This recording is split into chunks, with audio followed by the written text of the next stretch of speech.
muslimin dan muslimat, mudah-mudahan dirahmati Allah Subhanahu wa taala. Di dalam sebuah hadis an Jabir bin Abdullah radhiyallahu anhu anna an-nabiy sallallahu alaihi wasallam raqa al-minbar falamma raqa ad-darajah al-ula qala an-nabiy sallallahu alaihi wasallam آمين ثم رقى الثانية فقال النبي صلى الله عليه وسلم آمين ثم رقى الثالثة فقال النبي صلى الله عليه وسلم آمين فقالوا يا رسول الله سمعناك تقول آمين 3 مرات قال النبي صلى الله عليه وسلم لما رقيت الدرجة الأولى جاءني جبريل عليه السلام فقال شقي عبد أدرك رمضان فانسلخ منه ولم يغفر له فقلت آمين ثم قال جبريل شقي عبد أدرك والديه أو أحدهما فلم يدخلاه الجنة فقلت آمين ثم قال جبريل شقي عبد ذكرت عنده ولم يصلي عليك فقلت آمين أو كما قال hadis sahih riwayat Al-Bukhari daripada Jabir bin Abdullah radhiyallahu anhu. Kata dia, Nabi sallallahu alaihi wasallam pada satu hari ketika Nabi sedang naik ke atas minbar, bila Nabi langkah sahaja, anak tangga pertama minbar itu Nabi berhenti, Nabi kata amin. Kemudian Nabi langkah lagi naik anak tangga mimbar yang kedua. Nabi berhenti, Nabi kata amin. Kemudian Nabi naik lagi anak tangga yang ketiga mimbar itu, Nabi berhenti. Faqala amin. Nabi kata amin. Mimbar Nabi zaman itu 3 anak tangga. Jadi kalau sampai hari ini pun, kalau mimbar dibuat 3 anak tangga, itu sunnah asal. Itu sunnah asal. Mimbar Nabi yang pertama sekali dibuat dah reput, dimakan usia. Dan mimbar itu mengikut beberapa riwayat dikatakan ditanam di tapak mimbar hari ini. Kalau kita pergi Masjid Nabawi hari ini, mimbar itu di bawah tapak mimbar itu ditanam mimbar asal hak Nabi SAW guna dulu. Hadis yang kita baca malam ni riwayat daripada Jabir. Dia cerita Nabi SAW satu hari ketika nak naik mimbar, Nabi naik satu anak tangga, Nabi kata amin. Naik anak tangga kedua, Nabi kata amin. Nabi naik anak tangga ketiga, Nabi kata amin. Faqalu ya Rasulullah sami'naka taqul amin 3 marat. Sahabat-sahabat ni apabila tengok Nabi buat macam tu, sahabat tanya, sahabat kata, ya Rasulullah, kami dengar Tuan sebut amin 3 kali. Naik anak tangga pertama amin, 2 amin, 3 amin. Apa benda? Qala Nabi sallallahu alaihi wasallam, Nabi bersabda, Nabi kata, lamma raqitu darajat al-ula ja'ani Jibril alaihi salam faqala شقي عبد أدرك رمضان فانسلخ منه ولم يغفر له. Nabi kata, masa aku langkah naik anak tangga yang pertama tadi, ja'ani Jibril. Jibril mai jumpa aku. Nabi kata, bila aku langkah aja step yang pertama mimbar tadi, Jibril mai jumpa aku. Jibril kata kepada aku, syaqiya abdun adraka Ramadan. Celakalah satu orang manusia yang dapat peluang jumpa bulan Ramadan. Fansalakha minhu wa lam yughfar lah. Dan tiba-tiba Ramadan itu berlalu begitu sahaja, sedangkan dia tidak diampun dosa oleh Allah. Itu yang bukan. Nabi langkah satu step naik member, Jibril main. Jibril habaq yang pertama yang ni. Jibril kata, celakalah hamba-hamba Allah yang Tuhan bagi dekat dia peluang untuk jumpa Ramadan. 29 hari ataupun 30 hari Ramadan itu berlalu, dia tetap berdosa, tak mendapat keampunan daripada Allah. Celaka orang ini. Dia tidak memanfaatkan Ramadan yang dia jumpa itu untuk dijadikan bulan keampunan. Dia tidak isi Ramadan itu dengan minta ampun kepada Allah.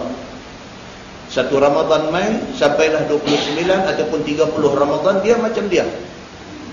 Dia tidak berubah menjadi satu orang yang diampunkan dosa oleh Allah. Maka celaka orang ini. Jibril kata, faqultu amin. Nabi kata amin. Nabi mengaminkan apa yang Jibril kata. Mana bahaya. Maknanya kita yang berpeluang jumpa Ramadan, jangan sampai kita termasuk dalam kumpulan yang disebut oleh Jibril sebagai orang yang celaka ini. Kemudian kata Jibril, apabila Nabi langkah naik anak tangga kedua, kata Jibril, syaqiya abdun adraka walidayhi aw ahadahuma falam yudkhilahul jannah. Naik anak tangga kedua, Jibril kata dekat Nabi, celakalah seorang hamba Allah yang ada padanya dua ibu bapa ataupun salah seorang daripada keduanya. Jibril bagi tahu dekat Nabi SAW, celaka satu manusia yang Allah bagi dekat dia mak pak yang sudah tua, ataupun Allah bagi dekat dia mak pak dah tak ada, ataupun bagi pak mak dah tak ada. Celakalah orang yang ada ibu ataupun ada bapa ataupun ada ibu bapa yang sudah tua, falam yudkhilahul jannah, tetapi ibu bapa tidak membawa dia ke syurga. Maknanya ada mak pak tapi dia buat tahanan ke mak pak dia. Ada mak pak tapi dia buat nayak ke mak pak dia. Dia tak ambil peduli ke mak pak dia. Maka celaka orang ini. Faqultu amin. Nabi kata, Jibril bagi tahu kat aku benda tu, aku kata amin. Kemudian Nabi langkah naik anak tangga yang ketiga.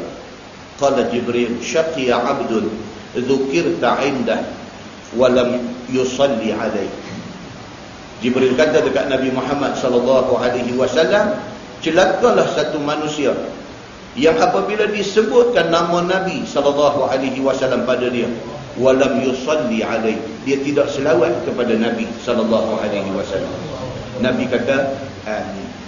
Kita bila dengar saja orang sebut Nabi Muhammad, kita kena sebut SAW. Dalam khutbah kita dilarang daripada bercakap, tetapi untuk berselawat apabila nama Nabi disebut, bukan sahaja tak dilarang, bahkan disuruh. Dalam khutbah, waktu khutbah jemaah duk jalan tu, kita tak boleh bercakap. Kan sebelum khatib naik atas mimbar, ada beberapa masjid Bilal cakap dulu.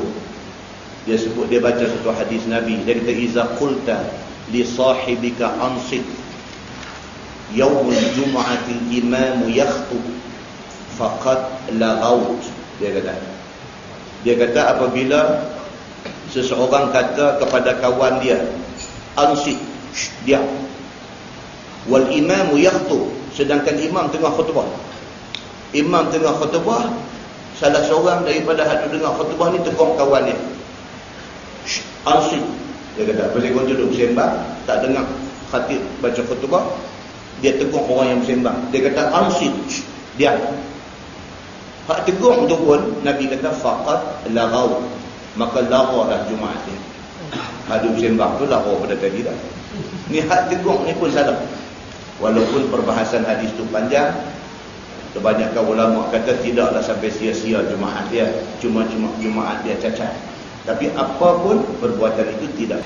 Tapi ketika khutbah Jumaat tu jalan, kalau khatib sebut aja Nabi SAW bersabda, kita disuruh supaya berselawat kepada Nabi, supaya kita tidak terjebak dalam hadis yang kita baca ni, yang disebut oleh Jibril. Dia kata, syaqiya abdun dzukirta indah, celakalah satu orang hamba apabila disebutkan nama Nabi di sisi dia, walam yusalli alaih, dia tidak selawat kepada Nabi SAW. Nabi kata amin.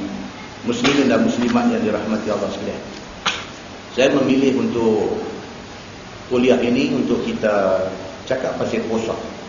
Mungkin panjang sikit, tapi sangat berkeperluan kepada kita untuk tahu sikit sebanyak tentang puasa.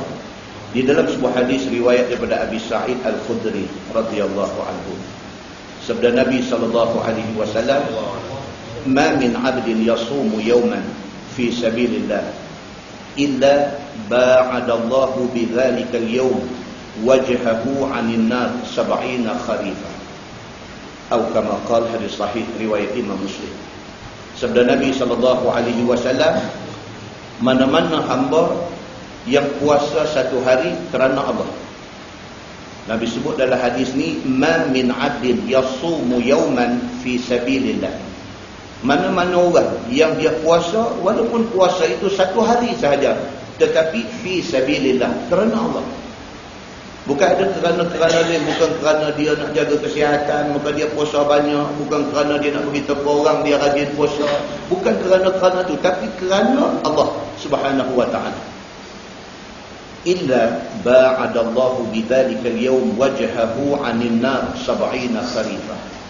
Melainkan, kata Nabi sallallahu alaihi wasallam, satu hari yang dia puasa kerana Allah itu menyebabkan Allah jauhkan muka dia daripada neraka sejauh 70 tahun. Hadis itu hadis sahih riwayat Imam Muslim. Nak ambil itu puasa tu lillahi ta'ala. Niat kita semua sama saja, puasa isu hari bulan Ramadan fardu itu kerana Allah. Tapi nak dapat ikhlas tu bukan senang. Allah Subhanahu wa taala sahaja Tuhan yang boleh menilai ikhlas kita. Allah saja boleh nilai. Mana-mana orang yang menepati piawaian ikhlas yang Allah nak tu, sehari puasa dia menyebabkan Allah jauhkan muka dia daripada neraka 70 kharifah, selama 70 tahun. Di dalam sebuah hadis lain riwayat daripada Abi Hurairah radhiyallahu anhu, kata dia, qala Rasulullah sallallahu alaihi wasallam, as-shawmu junnah fa idza kana yasumu ahadukum fala yarfuth wala yafsuq wala yajhal fa in imru'un syatamahu aw qatalah falyaqul inni sha'im atau kama qala, hadis sahih muttafaqun alaih. Sabda Nabi sallallahu alaihi wasallam, as-shawmu junnah. Nabi kata puasa itu adalah satu junnah. Ni maksud dia, kalau dalam Arab dia kata sutra, satu dinding, satu perisai. Puasa ni dia adalah satu perisai bagi kita. Pasal apa? Sepatutnya bila kita puasa, kita lebih terpelihara daripada pergi buat benda tak elok. Macam tu. Dan macam setengah orang kepiah putih jadi perisai dia. Dengan kerana dia pakai kepiah putih tu, dia ni protected. Dia tak pergi buat pelik-pelik, dia tak pergi buat merapu. Pasal apa? Setidak-tidaknya dia segan kepiah putih dia pakai. Itu maksudnya junnah. Puasa ini sepatutnya dia menjadi junnah. Sepatutnya dia menjadi perisai. Kita ingat nak kata orang, kita ingat kata kita puasa. Dia menjadi perisai. Kita ingat nak bercakap huduh, teringat kata kita puasa, maka puasa menjadi perisai. Maka Nabi SAW kata, as-shawm junnah. Puasa ini menjadi satu perisai untuk kita. Fa idza kana yasumu ahadukum, apabila seseorang daripada kamu puasa, fala yarfuth, jangan cakap kotor. Nabi kata, jaga mulut, jangan cakap benda tak elok. Wala yafsuq, jangan buat benda fasik, benda jahat. Wala yajhal, jangan menjahili hukum. Menjahili hukum. Hukum ada tapi kita menjahili hukum. Kita tahu kata benda tu tak boleh, tapi kita pergi buat bodoh, pergi buat juga benda yang tak boleh. Itu menjahili hukum. Kita tahu benda ni salah, tapi kita pergi buat juga benda tu. Kita menjahili hukum. Fa in imru'un syatamahu aw qatalahu, maka sesungguhnya satu orang manusia itu apabila dia dimaki ataupun ada orang ajak dia bergaduh, falyaqul inni sha'im, kata dekat dia, aku puasa. Satu orang main cari pasal dengan kita, jangan hidup turut kemauan dia. Dia nak ajak kita bergaduh, inni sha'im, saya puasa hari ni, kata. Bagi kita lain buat. Itu disuruh oleh Nabi sallallahu alaihi wasallam. Di dalam sebuah hadis riwayat daripada Abi Hurairah radhiyallahu anhu, Sabda Nabi SAW, "Man lam yada' qawla zur wal amal bih, falaysa lillahi hajah fi an yada'a at-ta'ama wa syarab." Atau kama qala, hadis sahih riwayat Al-Bukhari. Nabi SAW bersabda, Nabi kata, sesiapa yang tak tinggal bercakap bohong, barang siapa yang beramal dengan amal bohong, falaysa lillahi hajah fi an yada'a ta'ama wa syaraba. Tak ada sebab untuk Tuhan bagi pahala dekat dia, walaupun dia tidak makan dan dia tidak minum. Maknanya walaupun dia puasa. Puasa tapi cakap bohong. Tuhan kata tak ada pasal aku nak bagi pahala kepada orang yang puasa tapi cakap bohong. Tak ada pasal aku nak bagi pahala kepada orang yang puasa tetapi perbuatannya bohong. Hadis itu hadis sahih riwayat Al-Bukhari. Muslimin dan muslimat yang dirahmati Allah sekalian, itu intro tentang puasa.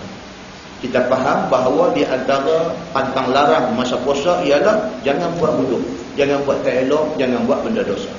Itu bahagian pertama mukadimah kita. Kemudian kita masuk bahagian kedua. Bahagian kedua, apabila kita dah puasa, sedaya upaya ikutlah sunnah Nabi SAW ketika buka puasa. Saya just go sekali lalu macam tu. Ini refresh ya, kita dah puasa dah berapa puluh kali dah. Ini refresh, ingat balik si puasa nak. Di antara adab buka puasa ialah yang pertama, segerakan buka. Segerakan buka ni selalu orang perempuan lah masalah. Dia kalut dengan nak beridang. Dah masuk dah waktu, dah azan dah, dia tak ambil apa satu benda pun buah dalam mulut dia. Dia tak buka puasa lagi. Dia duduk kalut baju ayam, dia duduk kalut potong agak-agak, dia duduk kalut dengan ini kebanyakan. Kan suami dia kata ni main buka puasa dulu, dia kata tak apa makan dulu. Dia tak buka puasa. Dia ingat nak layan keluarga dia, itu baik. No, di sisi Allah Subhanahu Wa Taala melambatkan buka puasa itu tak baik. Cuba kita tengok hadis dia. Dia kata, an Sahl bin Sa'd anna Rasulullah sallallahu alaihi wasallam qala, la yazalu an-nas bi khairin ma ajjalul fitr. Atau kama qala, hadis sahih muttafaqun alaih. Daripada Sahal bin Sa'ad, Nabi SAW bersabda, Nabi kata sentiasalah manusia itu dianggap di dalam khair, di dalam kebaikan. Sentiasalah orang tu dianggap dia dalam buat baik. Ma'ajjalu al-fitr, selama mana dia segerakan berbuka puasa. Selagi mana dia mengamalkan benda tu, masuk waktu buka puasa, masuk waktu buka puasa, dia di dalam kebaikan, Nabi kata. Hadis itu sahih muttafaqun alaih. Yang kedua, adab buka puasa yang kedua, berbukalah dengan rutab ataupun tamar ataupun setidak-tidaknya ayam. Dia Arab ni dia nama macam-macam. Kalau buah kurma putih dia panggil balah. Ba lam ha, balah. Balah tu kurma putih. Orang Arab ada kebun kurma ni, dia tak makan ni rutab, tamar ni dia tak orang minat, dia ada cemui kan. Dia makan balah. Dia ambil kurma putih tu, cicah garam belacan. Okay. Saya ceramah di mana, mengajar di mana, Cik Negeri ke apakah ada sebut tentang benda ni. Macam orang ada dusun derian. Sebelum terlupa tadi tuan-tuan semua dia buat makan derian. Sebelum terlupa tadi contoh derian. Macam orang ada dusun derian. Orang ada dusun derian dia tak macam kita tak ada dusun ni. Bau derian pun semayang Aisyah jadi 5 rakaat. Kita tak ada dusun derian, kita nak jumpa derian sekali payah. Orang yang ada dusun derian, dia tak perlu makan derian ni. Dia bau derian pun dia nak marah. Dia terlampau lah dengan deriannya. Last dia makan apa? Dia makan derian putih. Derian hak putih itu dia ambil isi hak putih, hak keras tu dia cicah garam belacan. Hak tu sedap. Yalah. Arab pun sama.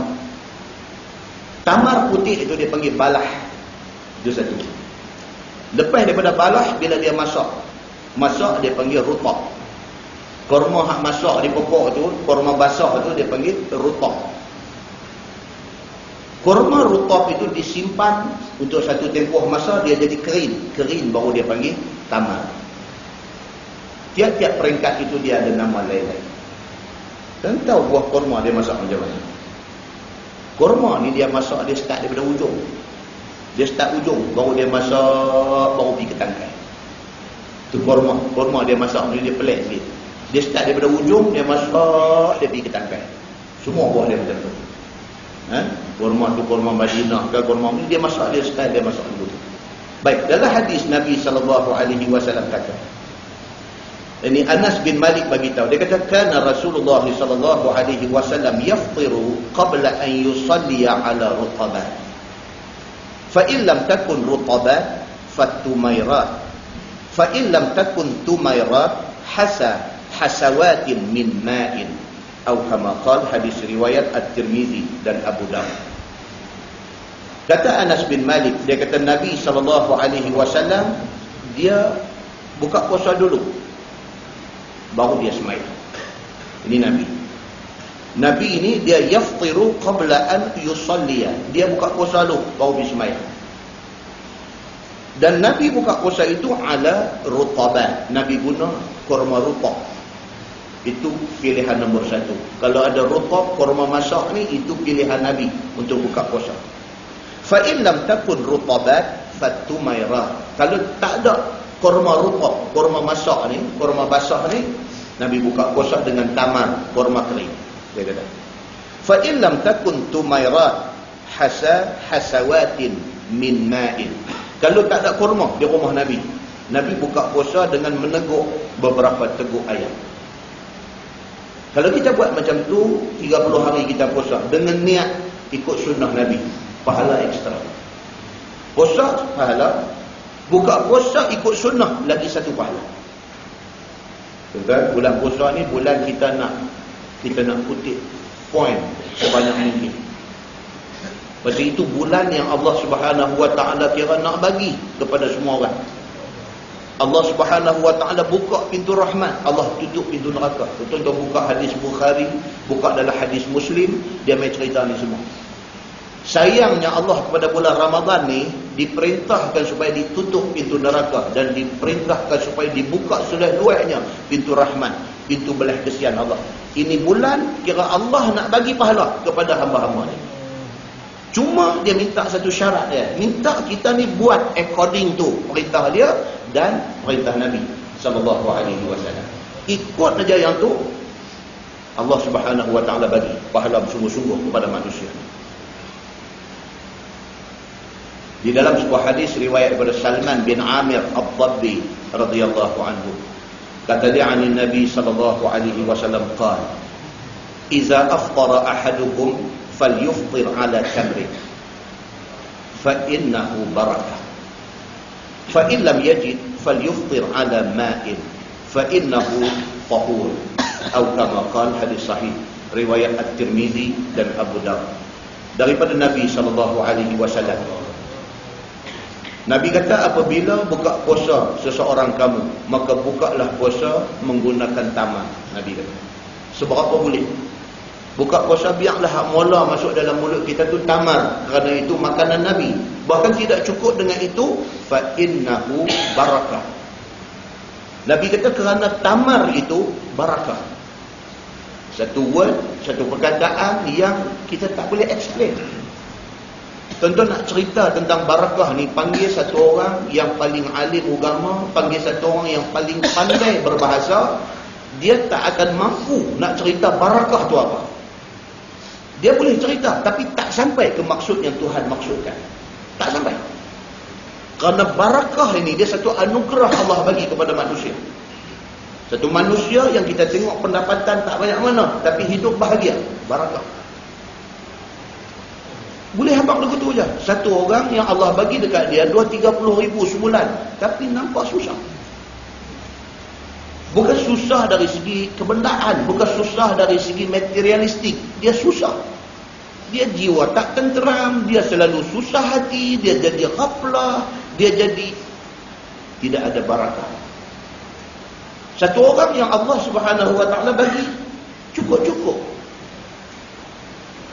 Pi haji, umrah 3 kali pi. Kok mana main tak tahu duit dia. Ketenangan nampak pada wajah dia. Kebahagiaan ada pada dia. Maka itu di antara benda yang dimaksudkan oleh agama sebagai barakah. Ada dekat dia. Maka Nabi sebut dalam hadis ni, iza afṭara ahadukum falyufṭir ala tamrin. Apabila kamu buka puasa, mulakan dengan tamar. Fa innahu barakah. Kerana tamar itu buah yang ada barakah. Fa in lam yajid falyufṭir ala ma. Tapi kalau dah tak ada tamar, mulakan dengan air buka puasa. Fa innahu tahur. Nabi kata kerana air ini suci dan bersih. Baik. Kemudian yang ketiga, adab buka puasa yang ketiga, segerakan salat maghrib. Yang tadi segerakan buka puasa, yang ni segerakan salat maghrib selepas berbuka puasa dengan tamar ataupun dengan air, dengan syarat makanan belum dihidangkan. Dia agama dia masuk yang tu. Pasal kita dah bincang dalam kuliah kita yang bila dulu ni, kalau dah dihidang kita pergi semayang juga, dia mengganggu khusyuk. Maka tujuan semayang ialah khusyuk. Benda yang boleh mengganggu khusyuk elakkan. So kalau sekiranya makanan belum dihidangkan, ataupun kita satu orang yang tidak tergoda dengan makanan yang bermacam-macam ni, kita semayang dulu tak apa. Tapi kalau kita semayang nak jadi kacau dengan bau murtabak ni, murtabak dulu. Dia kira lagu tu, dia tak mau kacau ibadah kita. So hadis riwayat daripada Anas bin Malik, kata dia, anna Rasulullah sallallahu alaihi wasallam qala, iza qudimal asya fa'abda'u bih qabla an tusallu salat al-maghrib wa la ta'jalu an asyaikum. Atau kama qala, hadis sahih riwayat Al-Bukhari dan Muslim. Nabi SAW bersabda, Nabi kata, apabila telah dihidangkan makan malam, maka mulakanlah dengan makan malam sebelum kamu sembahyang maghrib. Nabi kata, dalam konteks buka puasa, kalau makanan sudah dihidangkan, makan dulu, Nabi kata. Dan makan tu pula, Nabi kata, wala ta'jalu an asyaikum, jangan tergesa-gesa dalam makan itu. Makan macam biasa, slow and steady. Agak ni okey, bismillah. Jangan makan kelang kabut pasal nak semayang, dia tak mahu macam tu. Nabi sebut khas, Nabi kata wala ta'jalu an asyaikum, dan janganlah kamu kelang kabut di dalam makan kamu itu. Adab yang keempat, jangan berlebih-lebih ketika makan. Ini semua hadis Nabi.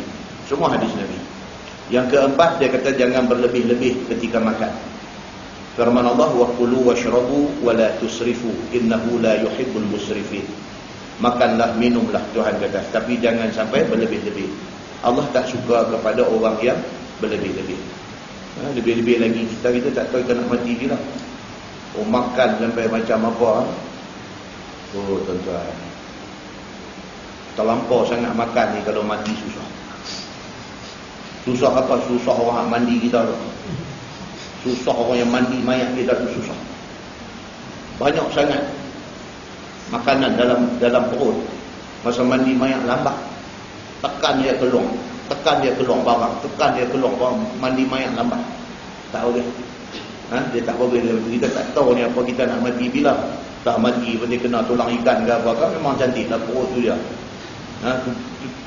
Agama dia tak mahu benar-benar macam ni. Adab yang kelima, dia kata baca doa sebelum buka puasa.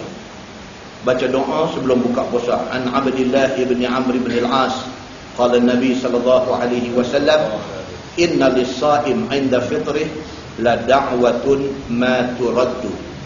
Atau kama qala, hadis sahih riwayat Ibnu Majah. Nabi SAW bersabda, Nabi kata, sesungguhnya bagi orang yang berpuasa, ketika nak buka puasa, doanya tidak ditolak. Ini bukan persoalan Allahumma laka sumtu wa bika amantu, bukan persoalan itu. Persoalannya apa? Orang puasa, waktu nak buka puasa, waktu itu mustajab doa. Maka Islam tidak mengikat kita dengan doa tertentu ketika nak buka puasa. Kita tak diikat dengan Allahumma laka sumtu wa bika amantu wa ala rizqika aftartu. Tak diikat dengan doa tu. Sebaliknya kita dibenarkan berdoa apa sahaja dekat nak buka puasa tu. Pasal apa? Pasal ketika itu la da'watun ma turaddu, Nabi kata. Pada ketika itu doa ma turaddu, tak ditolak. Nabi kata. Hadis sahih riwayat Ibnu Majah. Boleh doa apa saja. Kemudian yang keenam, dia kata berdoa kepada orang yang jamu kita berbuka puasa. Ini kalau sekiranya kita buka puasa dan ada orang buat penuh buka puasa. Doalah kepada orang yang menjadi tuan punya makan yang dihidangkan kepada kita itu. Dan sabit daripada hadis riwayat daripada Anas bin Malik. Kata dia Nabi dijemput oleh Sa'ad bin Ubadah untuk buka puasa di rumahnya. Dia jamu Nabi bi khubzin wa zait. Dia jamu Nabi dengan roti cicah minyak zaitun. Itu saja.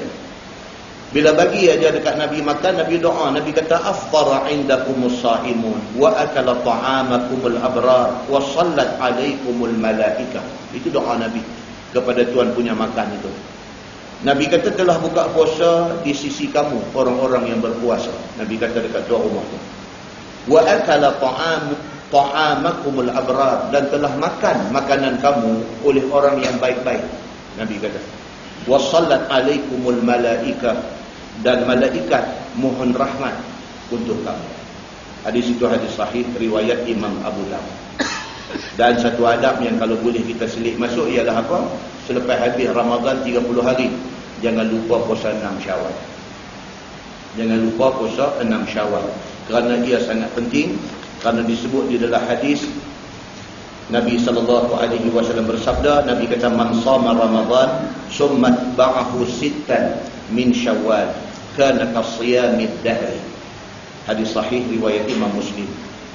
Nabi bersabda bahawa siapa puasa Ramadan kemudian diikuti 6 hari dalam bulan Syawal. Mana-mana hari dalam bulan Syawal. Start daripada 2 Syawal tu sampailah ke hujung Syawal, pilihlah 6 hari, tak mesti betul-betul. Mana-mana orang yang puasa Ramadan kemudian diikuti dengan 6 hari dalam bulan Syawal, kana kasiyamid dahri, dia seumpama puasa 1 tahun. Jadi jangan lepas peluang itu.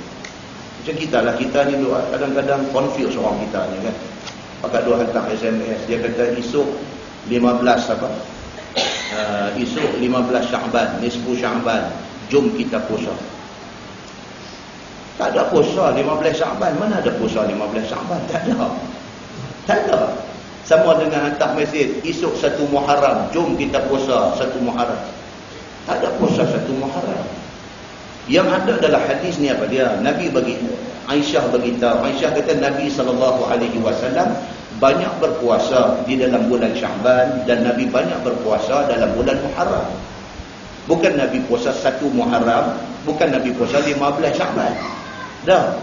Cuma bulan Muharram dan bulan Sya'ban itu bulan yang Nabi banyak berpuasa. Kita jangan terlari daripada konsep dia. Kita pergi spesifik ambil 1 Muharram, pergi spesifik ambil 15 Sya'ban. Tidak ada hadis pun yang menyokong puasa yang spesifik hari macam tu. Tak ada. So SMS macam tu tak usah hantar kepada dia, tak kena, tak betul pun SMS tu. Bahkan satu benda yang kadang-kadang kita terlupa.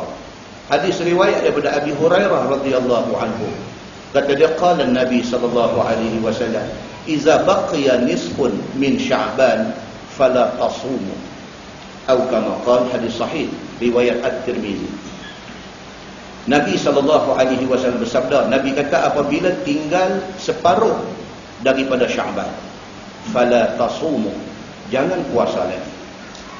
Maksudnya apa? Start daripada 16 Sya'ban sampai ke hujung Sya'ban, sampai nak masuk Ramadan, tak boleh dah puasa sunat. Kecuali bagi orang yang sememangnya mengamalkan puasa sunat sepanjang tahun. Dia memang satu orang yang amal Isnin Khamis. Dia memang satu orang yang mengamalkan puasa Ayyamul Bid, hari 13, hari 14 dan hari 15 kalender Islam. Dia satu orang yang mengamalkan puasa-puasa yang macam ni. Maka orang yang macam ni dibenarkan puasa daripada 16 Sya'ban sampai hujung Sya'ban. Kalau dia tak pernah pun puasa Isnin Khamis, dia bukan satu orang yang mengamalkan puasa Ayyamul Bid, hari 13, 14, 15 kalender Islam ni, tiba-tiba mai Sya'ban dah lepas dah pertengahan Sya'ban. Dah main 16, 17, 18 ni. Macam lah ni lah ni. Ni 16, 17, 18 ni. Bagi orang yang tidak mengamalkan puasa sunat, Nabi kata, fala tasumu, jangan dia puasa lagi. tak dibenarkan. Dan Imam Nawawi mengatakan tidak harus berpuasa selepas daripada pertengahan Syaban, dan ada pendapat ulama fiqh mengatakan haram puasa selepas pertengahan Syaban, kecuali bagi kes-kes yang macam tadi, dia memang mengamalkan puasa sunat Isnin Khamis, maka dia boleh terus puasa. Ataupun bagi orang yang ada puasa qada yang belum diselesaikan, dia dibenarkan puasa walaupun dah selepas pertengahan Syaban. Ataupun bagi orang yang ada nazar puasa, dia ni kes-kes pengecualian, dibenarkan. Kalau saja-saja nak pergi ambil lepas daripada pertengahan Syaban nak buat puasa sunat, tak boleh. Pasal apa? Pasal ada hadis yang melarang. Nabi kata fala tasum. Di sisi ulama hadis, dia kata haram puasa selepas daripada pertengahan Syaban. Tapi jaga baik-baik. Benda-benda macam ni adalah benda-benda yang kadang-kadang kita buat kerana kejahilan kita. Kita tak tahu, kita pergi buat. Kita buat, bukan tak boleh pahala, boleh dosa pula. Sedangkan kita buat itu pada sangka kita ibadat. Tetapi tidak menjadi ibadat kerana dia bercanggah dengan nas yang sudah ada. Nah, baik, kemudian kita masuk bahagian yang ketiga. Bahagian yang ketiga, kita cerita pasal solat tarawih. Saya suka untuk cerita balik. Tarawih ini perkataan yang tak ada sebut dalam hadis. Tarawih tentu buka dah Sahih Bukhari ke, Sahih Muslim ke, Sunan Sittah yang ada kitab hadis tu semua tak ada satu pun kalimah yang Nabi sebut solat tarawih, tak ada. Yang ada disebut di dalam hadis-hadis Nabi ialah qiyam Ramadan. Qiyam Ramadan, iaitu berdiri malam di bulan Ramadan. Perkataan tarawih itu mengikut sebahagian orang kata dia diperkenalkan oleh Imam Nawawi, bukan daripada Nabi dan bukan daripada sahabat-sahabat Nabi. Yang memperkenalkan term tu, nama tarawih bagi sembahyang dalam bulan Ramadan ini ialah Imam Nawawi. Itu sebab kalau kita tengok di negeri Arab, bukan di Saudi saja, di mana-mana negeri Arab dia pun tak sebut tarawih. Tak sebut. Kan? Ada sebut ni kita sini ya, as-salat sunnatat tarawih rahimakumullah. Sini aja. Tarawih itu perkataan yang diperkenalkan kemudian selepas daripada zaman sahabat, selepas daripada zaman tabi'in. Mai zaman Imam Nawawi ni dia yang sebut sembahyang malam di bulan Ramadan itu sebagai sembahyang tarawih. Hadis sebut qiyam Ramadan ataupun dia sebut salatul lail, sembahyang malam. Itu saja bahasa yang disebut oleh hadis Nabi SAW. Berdasarkan kepada beberapa hadis, sekali lagi kita akan baca satu-satu. Berdasarkan beberapa hadis yang sahih menceritakan sembahyang malam di bulan Ramadan ini dibuat oleh Nabi, dibuat oleh para sahabat termasuk Abu Bakar As-Siddiq dan Umar Al-Khattab. Dibuat sembahyang malam bulan Ramadan ini 8. Ada riwayat hadis kata 11, ada riwayat hadis kata 13, tidak lebih daripada itu. Kita akan baca satu-satu. Demikianlah amalan Nabi dan amalan para sahabat Nabi seperti Abu Bakar dan Umar radhiyallahu anhum dan juga sahabat-sahabat lain. Cumanya bila mai zaman Sayyidina Umar Al-Khattab, Umar Al-Khattab mengarahkan dua orang. Satu nama dia Ubay bin Ka'ab.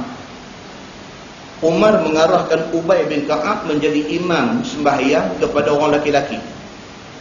Dan memerintahkan satu lagi nama dia Tamim Ad-Dari menjadi imam sembahyang kepada orang perempuan. Dan sembahyang itu dibuat 20 rakaat. Cerita tentang tarawih 20 rakaat ini riwayat daripada Yazid bin Sa'id. Dia ni daripada kalangan tabi'in. Dia yang menceritakan kata Umar Al-Khattab memerintahkan dua sahabat ni untuk menjadi imam sembahyang malam di bulan Ramadan 20 rakaat. Walau macam mana pun dia adalah hadis. Jadi pertikaian tentang rakaat sembahyang tarawih ni tak ada sebenarnya. Kita boleh buat berapa sahaja. Ada orang tanya, ustaz kalau kita buat salat tarawih 4 rakaat boleh tak? Boleh.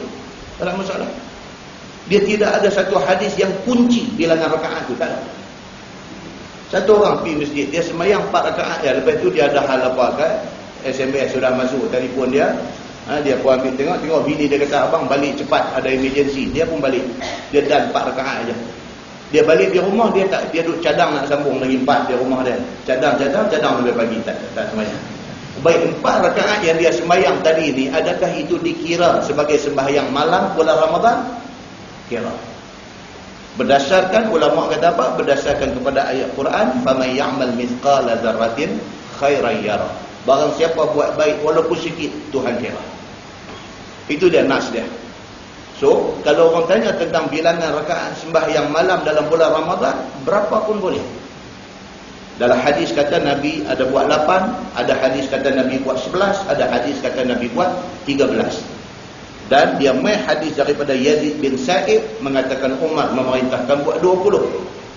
Ditanya pula Imam Malik, Imam Madinah, bila tanya dia macam mana dengan Mekah.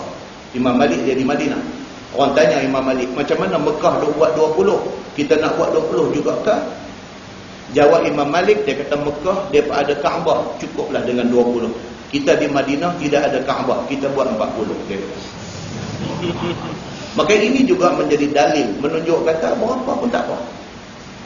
Berapa pun tak apa. Dan Imam Malik mengikut riwayat itu, dia buat 40 rakaat di Madinah. So, tidak ada satu tajuk yang nak jadi bergaduh berkelahi tentang bilangan rakaat salat tarawih ini. Kerana riwayat yang berbagai-bagai menyebabkan kepada pendapat ulama juga menjadi berbagai-bagai. Begitu. Baik. Kemudian kita tengok hadis daripada Abi Hurairah radhiyallahu anhu. Kata dia anna Rasulullah sallallahu alaihi wasallam qala man qama Ramadan imanan wa ihtisaban ghufira lahu ma taqaddama min dhanbihi. Hadis sahih riwayat Imam Muslim. Nabi SAW bersabda, Nabi kata barang siapa yang sembahyang malam di bulan Ramadan imanan wahtisaban, dalam keadaan dia beriman kepada Allah. Dia sembahyang ni pasal apa? Pasal dia percaya kepada janji Allah. Wahtisaban, dan dia mengharapkan hisab pahala daripada Allah. Setengah pihak dia pergi mengaji tasawuf tinggi-tinggi, dia kata syirik. Kita tak boleh buat apa-apa ibadat dengan niat untuk nak dapat pahala. Dia kata tak boleh. Pasal apa? Pasal itu tanggungjawab kita. Kita kena beribadat kepada Allah. Tapi kalau kita buat ibadat ingat nak pahala, syirik. Dia kata kita kena ingat kerana Allah saja. Tak boleh ingat dapat pahala. Maka hadis ini menolak dakwah itu. Pasal apa? Pasal Nabi sebut terang-terang. Nabi kata man qama Ramadan, barang siapa yang mendirikan sembahyang di malam bulan Ramadan imanan wahtisaban, dalam keadaan dia beriman percaya kepada janji Allah dan mengharapkan hisab pahala daripada Allah. Boleh kita mengharapkan pahala daripada Allah. Ghufira lahu ma taqaddama min dhanbi, maka diampunkan baginya dosanya yang terdahulu. Sembahyang malam tu, yang kata sembahyang malam ataupun Imam Nawawi kata sembahyang tarawih, yang kita kenal sebagai sembahyang tarawih ini, sembahyang itu kalau kita buat betul-betul, Allah ampun dosa kita yang terdahulu. Ini satu benda besar tuan-tuan. So jangan miss benda-benda macam ni. Baik. Kemudian dia kata bagaimana ibadat pada malam Ramadan? Nabi buat macam mana? Kita tengok hadis satu-satu. An Abi Salamah bin Abdurrahman annahu sa'ala Aisyah, "Kaifa kanat salatu Rasulillah sallallahu alaihi wasallam fi Ramadan?" قالت ما كان رسول الله صلى الله عليه وسلم يزيد في رمضان ولا في غيره على 11 ركعة يصلي 4 فلا تسأل عن حسنهن وطولهن ثم يصلي 4 فلا تسأل عن حسنهن وطولهن ثم يصلي 3 أو كما قال. hadis sahih riwayat Imam Muslim. Daripada Abi Salamah, kata dia, satu orang tanya Aisyah, bagaimana Nabi sembahyang dalam malam bulan Ramadan? Ini hadis ni very specific. Satu orang pergi di rumah Nabi tanya Aisyah, wahai Aisyah, ni bulan Ramadan ni Nabi sembahyang macam mana? Jawab Aisyah, ma kana Rasulullah sallallahu alaihi wasallam yazidu fi Ramadan wala fi ghairihi ala 11 rakaat. Aisyah jawab dengan tegas. Dia kata Nabi SAW tak kira sama ada dalam bulan Ramadan wala fi ghairih ataupun bulan lain, Nabi sembahyang malam tidak lebih daripada 11 rakaat. Aisyah jawab macam tu. Nabi kata hang tanya pasal apa? Pasal Ramadan. Nabi sembahyang malam dalam bulan Ramadan macam mana? Ini aku nak bagi tahu. Aisyah kata, Nabi SAW sembahyang malam bukan Ramadan saja, dalam bulan lain pun sama. Nabi sembahyang wala yazidu, tidak pernah lebih daripada 11 rakaat, 11 rakaat dia kata. Itu. Dan dia kata yusalli arba'an fala, Nabi sembahyang 4 rakaat, 1 salam. Nabi biasa buat macam tu. 4 rakaat, 1 salam. Fala tas'al an husnihinna wa qulihinna. Aisyah kata, tapi jangan tanya aku bagaimana cantiknya sembahyang Nabi dan betapa panjangnya sembahyang Nabi. Bunyi kata 11 rakaat, tapi 11 rakaat Nabi itu dia kata cantik sembahyang tu. Bacaannya tartil, bacaannya tak gopoh, bacaannya sedap. Dan sembahyang Nabi itu panjang, maknanya bacaan surah-surah itu panjang, dia kata. Summa yusalli arba'an, 4 rakaat Nabi bagi salam, Nabi bangkit sembahyang lagi 4 rakaat. Dan fala tas'al an husnihinna wa qulihinna. Dan Aisyah ulang lagi sekali, jangan kamu tanya aku macam mana elok cantiknya sembahyang Nabi dan macam mana panjangnya sembahyang Nabi. Kerana Nabi sembahyang cukup cantik dan Nabi sembahyang cukup panjang, cukup lama masa dia. Hadis itu hadis sahih riwayat Imam Muslim. Manakala witir pula, dia kata apa? Daripada hadis Abdullah bin Abi Qais. Kata dia, sa'altu Aisyah an witri Rasulullah sallallahu alaihi wasallam. Faqalat rubbama awtar awal al-lail wa rubbama awtar min akhir. Qultu kaifa kanat qira'atuhu? Akana yusirru bil qira'ah am yajhar? Qalat kullu dhalika kana yaf'al wa rubbama ashar wa rubbama ajhar. Hadis sahih riwayat Imam At-Tirmizi. Kata dia, aku tanya Aisyah radhiyallahu anha tentang witir Nabi. Kita nak buat semayang ni, dia kena macam Nabi buat. Bukan kita, daripada zaman sahabat dulu pun bila nak buat ibadat, dia refer balik kepada orang yang paling hampir dengan Nabi. Siapa yang paling hampir? Isteri Nabi. Ditanya, kalau peluang tanya Nabi, tanya Nabi. Tak boleh tanya isteri Nabi. Tanya balik, Nabi semayang macam mana? Nabi semayang macam mana? Supaya ibadat yang kita buat tu bertepatan dengan yang ditunjuk oleh Nabi SAW. Bila Abdullah bin Abi Qais ditanya Aisyah, dia kata Nabi semayang witir macam mana? Jawab Aisyah, dia kata rubbama autar awal al-lail wa rubbama autar min akhirih. Nabi kadang-kadang witir awal malam, lepas sembahyang Aisyah Nabi witir. Kadang-kadang akhiril lail, Nabi bangkit sekali lagi pukul 4, pukul 5 lagi baru Nabi witir. Nabi ada buat dua-dua. Abdullah tanya lagi, kaifa kanat qira'atuh? Nabi baca macam mana? Akana yusirru bil qira'ah am yajhar? Nabi dalam sembahyang witir baca terah ke baca pelan? Jawab Aisyah, kullu dhalika kana yaf'al. Nabi buat dua-dua. Macam kita main di masjid, di surau, kita kuliah, lepas kuliah sembahyang Aisyah, lepas sembahyang Aisyah kita buat sunat ba'diyah, lepas sunat ba'diyah kita buat siap-siap witir. Sebab kita tahu dah, kita ni kalau harap balik lagi nak buat, memang tak pernah dah, tak pernah buat pun. Maka daripada tak buat, baiklah kita buat masa di masjid, di surau ni.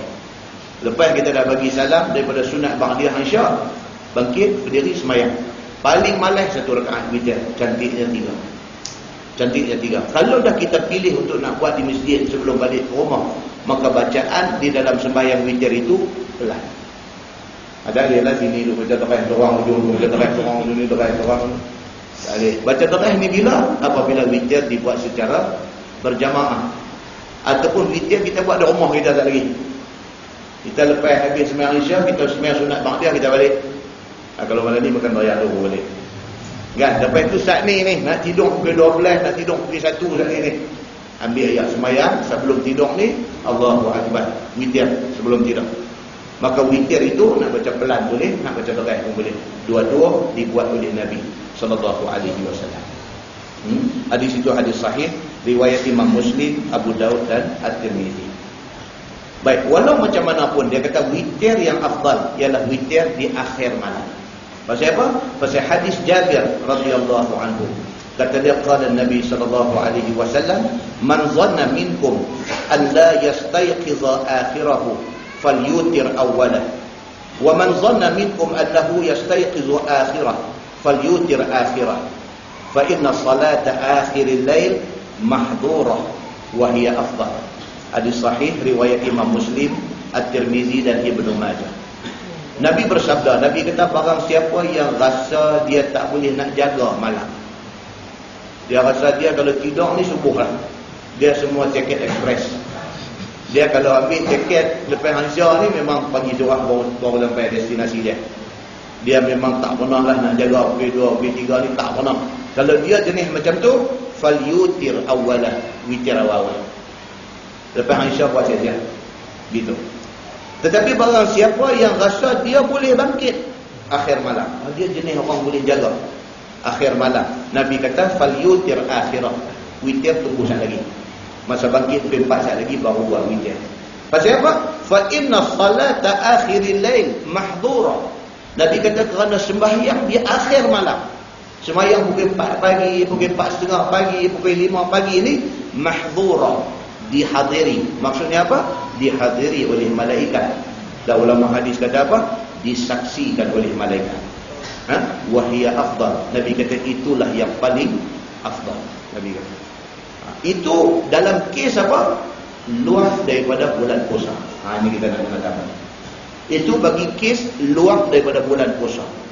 Dalam bulan puasa, witir yang paling baik ialah witir yang dibuat sekali dengan imam. Elok dibuat sekali dengan imam. Pasal apa? Pasal di sana ada satu hadis Nabi sallallahu alaihi wasallam. Nabi sallallahu alaihi wasallam bersabda, Nabi kata man qama ma'al imam hatta yansarif kataballahu lahu qiyama lailah. Atau kama qala, hadis sahih riwayat Imam An-Nasai. Yang ni kita jarang dengar hadis ni. Nabi sallallahu alaihi wasallam bersabda, Nabi kata barang siapa yang sembahyang malam di dalam bulan Ramadan bersama dengan imam hatta yansarif, sehinggalah selesai imam sembahyang. Maknanya bukan balik tengah jalan.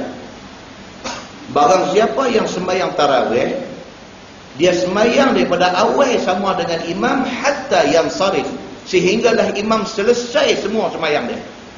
Kalau dia ikut imam hak 20, dia pun sampai 20.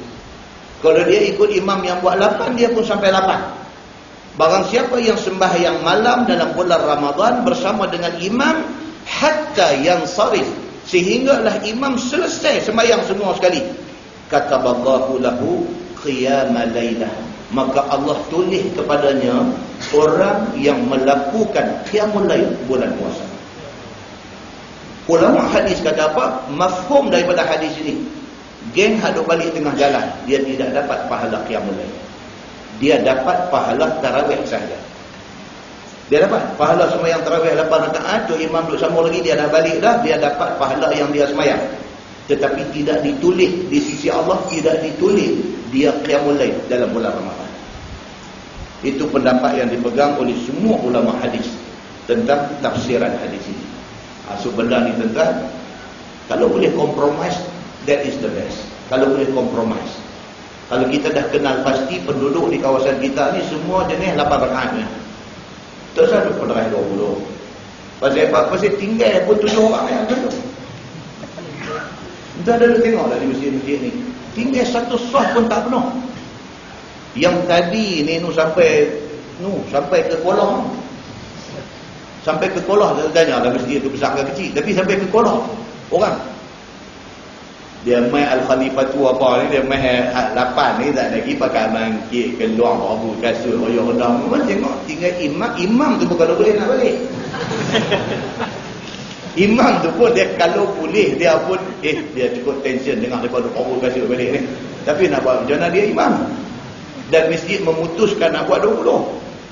Kan, jadi kalau dia pun cunggit balik, kacau lah. Jadi dia terpaksa lah, dia pun bacaan masa 8 hak mula tu semangat ni berkobar-kobar. Dia main hak ke-9 ni, dia baca pun angin dah kurang setengah.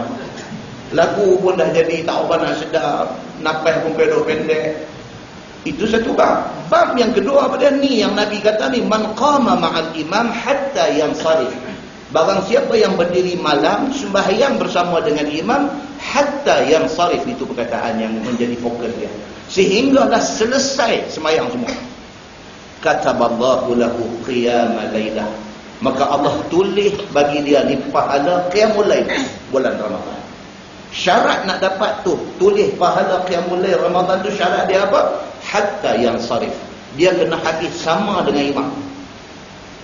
So kalau dia balik atas apa alasan pun, dia tak dapat pahala qiyamul lail, tapi dia dapat pahala sembahyang tarawih yang 8 rakaat itu, dia dapat. Jadi sayang, tentu sayang. Jadi kita menyimpulkan apa? Dalam bulan Ramadan kita pergi masjid. Kalau kita ni jenis nak kena 8 saja, pasal kita ni komitmen kerja banyak, esok apa ni kerja di rumah nak kena settle yang tu yang ni dan sebagainya, pilih masjid yang memang buat 8. So kita habis sama dengan imam, ditulis kepada kita pahala qiyamul lail. Itu yang sebaik-baiknya. Dan jalan kompromis adalah paling cantik. Kalau boleh buat seorang hantar ke masjid, cadangkan. Dalam satu kawasan ni adakan satu masjid saja yang buat 20. Siapa nak pergi 20 semua situ. So mereka akan dapat pahala qiyamul lail 20. Ramai ni dia banyak-banyak masjid lain buat 8 saja. Pasal apa? Pasal mengambil kira kesibukan orang lain. Kesibuk kan hari ni kuliah pun tak ramai. Tu nak kata tak sibuk macam mana lagi, kuliah pun tak ramai. Kalau nak terserempak tengok kita tak dan tanya lagi, dia abang Allah minta maaf lah ustaz, saya tak ada bila kita tak tanya pun hang mai kata mai.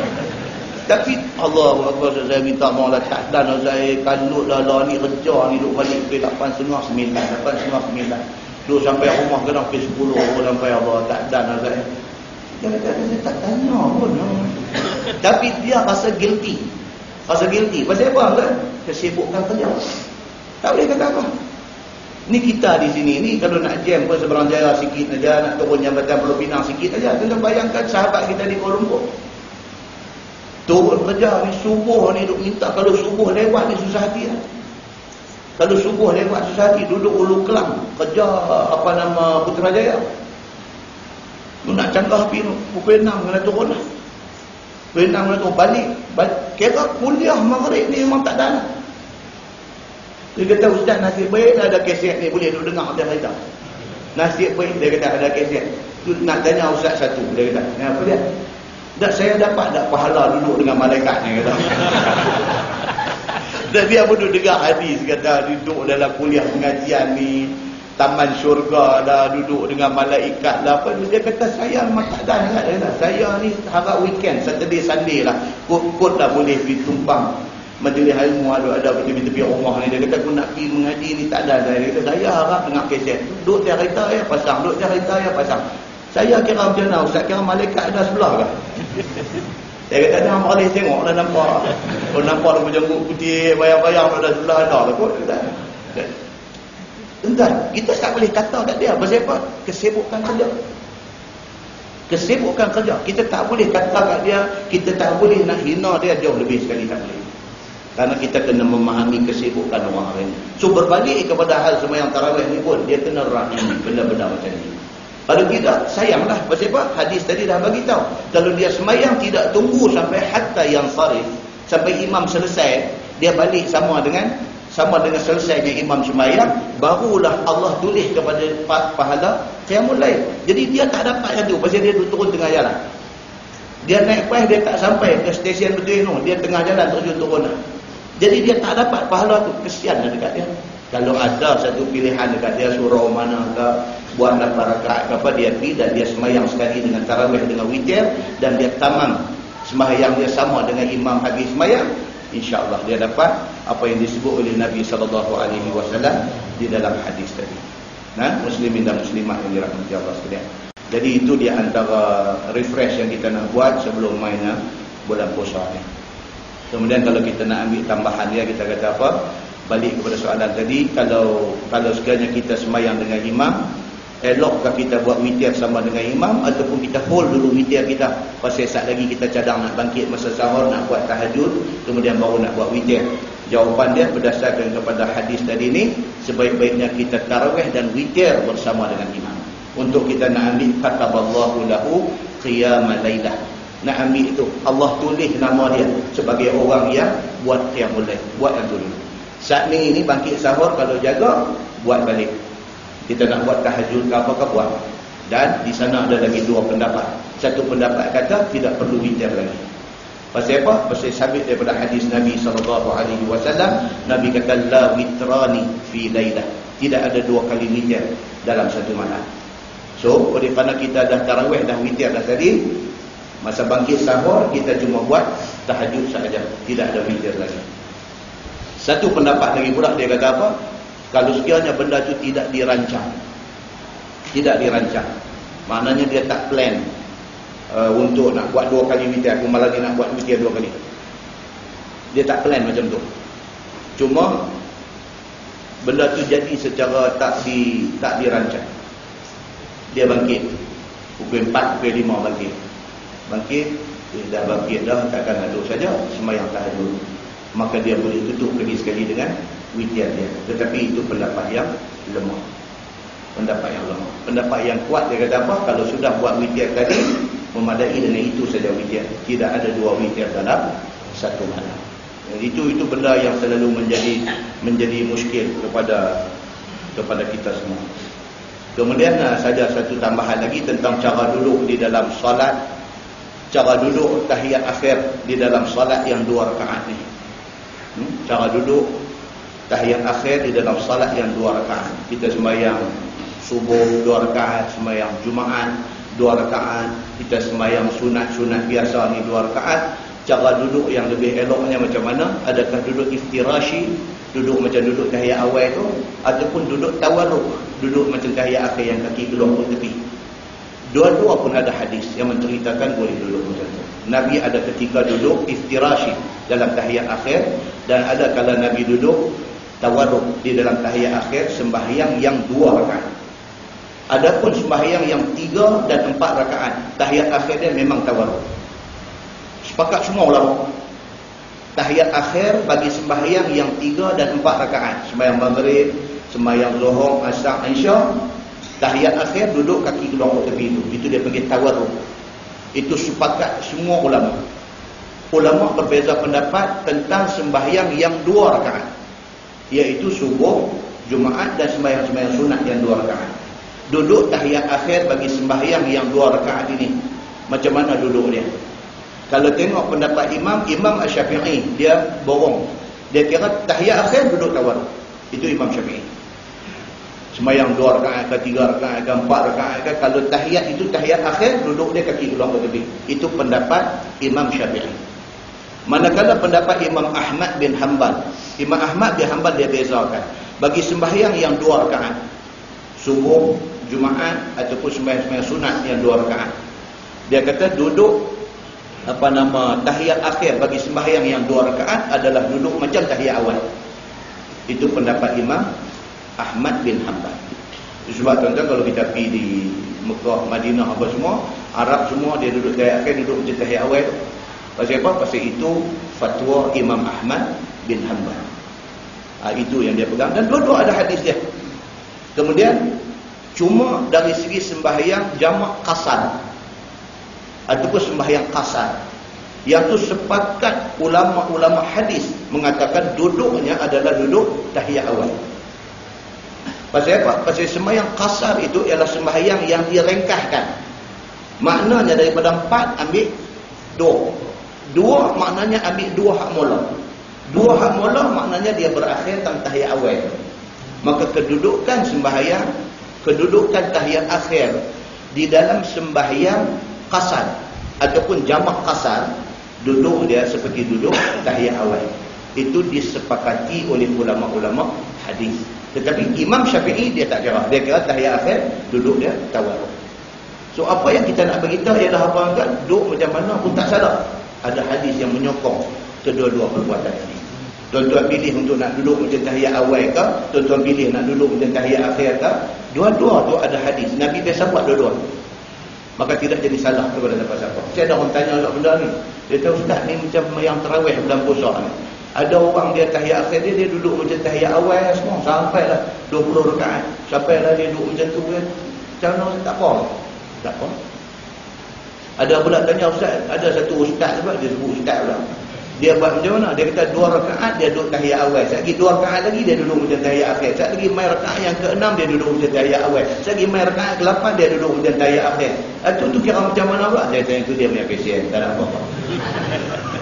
Dia tak ada satu hadis pun kata 2 rakaat mula duduk macam ni, 2 rakaat lagi. Dia tak ada. Cuma duduk dua-dua tu tak sadar. Tidak mengganggu sah sembahyang itu. Sembahyang sah. Dan dua-dua cara duduk itu disokong oleh nas hadis yang sahih. Clear kan? Benda-benda tu kena orang letih ya, bukan nanti dia buat, tapi dia jadi kuman dalam kepala dia. Dia duduk tengok, dia duduk usah tengok 3 orang ustaz, 3 macam dia duduk lah. Ustaz ni lebu ni, ustaz ni lebu ni, ustaz ni lebu ni, dia duduk garu geni, sampai luruh dulu geni ni, tabung ni. Duduk tak ada jawapan lagi. Hari ni jawapan dia cerita tentang duduk iftirashi dan juga duduk tawaduk. Yang pentingnya apa tuan-tuan, kita buat apa pun biarlah kita tahu apakah sandaran kepada perbuatan kita. Kita tahu cerita. Itu yang paling penting. So kesimpulan kepada briefing Ramadan kita ni, yang pertama, biarlah puasa kita tahun ni akan menjadi puasa yang lebih baik daripada dulu-dulu. Kesimpulan dia. Mudah-mudahan puasa tahun ni menjadi puasa yang terbaik berbanding dengan kita puasa-puasa dah berapa puluh kali lah. Kali ni bagi cantik. Yang kedua, kita cuba untuk berjanji dan berazam untuk jaga adab-adab puasa sungguh-sungguh. Puasa kali ni mulut semua kita jaga dia. Di tempat kerja ni kawan ada rajin melawak dengan kita, ada nakai, ada kacau kita ni apa-apa semua pun awal-awal kita abang ni aku melawak dengan cakap hari ni ya. Esok 1 Ramadan tolong jangan ada kacau aku nak pergi cantik puasa hari ni. Jaga mulut kita daripada benda-benda yang boleh jadi dosa. Dan kita berjanji dan berazam untuk sedaya upaya nak amalkan sunnah Nabi waktu buka puasa. Sedaya upaya nak buat macam mana sunnah Nabi. Nak rasa tu manehnya kita hidup kita ni apabila kita ikut sunnah Nabi. Yang ketiga, kita berjanji dan berazam untuk tak mau tinggal qiyam Ramadan sepanjang Ramadan. Tak mau tinggal qiyam Ramadan. Ditakdirkan dia jadi ada apa hal apa-apa di rumah sebelum tidur buat juga. Dan kadang-kadang dia nak jadi apa cerita, pergi jadi emergency apa kalau main malam tu tarawih kita miss. Jangan miss tarawih di masjid, kita tak buat, kita buat di rumah. Lepas kita sembahyang Isya, sembahyang 2 rakaat. Niat kita sembahyang tarawih 2 rakaat 8, lepas tu witir. Jangan miss walaupun satu malam Ramadan kita ni, biarlah kita tak tinggal qiyam Ramadan sepanjang bulan Ramadan.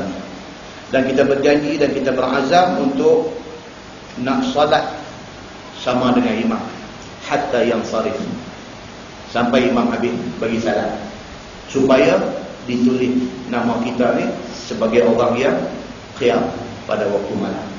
Yang tu jangan miss, sayang tuan. Kita terlepas satu peluang tu sayang. Dan kita berjanji dan kita berazam untuk nak jadikan puasa kali ini sebagai penebus kepada dosa-dosa kita. Dan mukadimah hadis kita baca tadi, Nabi naik tangga mimbar tadi, jangan lupa. Nabi naik tangga mimbar yang pertama, Nabi kata amin, yang kedua amin, 3 amin. Sahabat tanya apa hal? Nabi kata apa? Tadi aku langkah saja anak tangga yang pertama, Jibril main. Jibril apa mula tadi? Yang lupa, kena mula balik pula. Ramadan dulu kan, Jibril main habaq masa Ramadan dulu. Celakalah satu orang hamba Allah yang Ramadan naik kat dia, Ramadan pi, dia tak diampunkan dosa. Nabi kata amin. Next step yang kedua, Jibril kata apa? Celakalah orang yang ada ibu bapa yang sudah tua, ataupun ada mak saja atau ada pak saja. Tiba-tiba ibu bapa ini tidak menjadi sebab dia masuk syurga. Dan Nabi kata amin. Naik lagi satu step yang ketiga, Jibril kata apa? Selawat Nabi. Dan siapa yang tidak selawat, maka dia ni celaka. Dan hadis itu hadis sahih riwayat Al-Bukhari.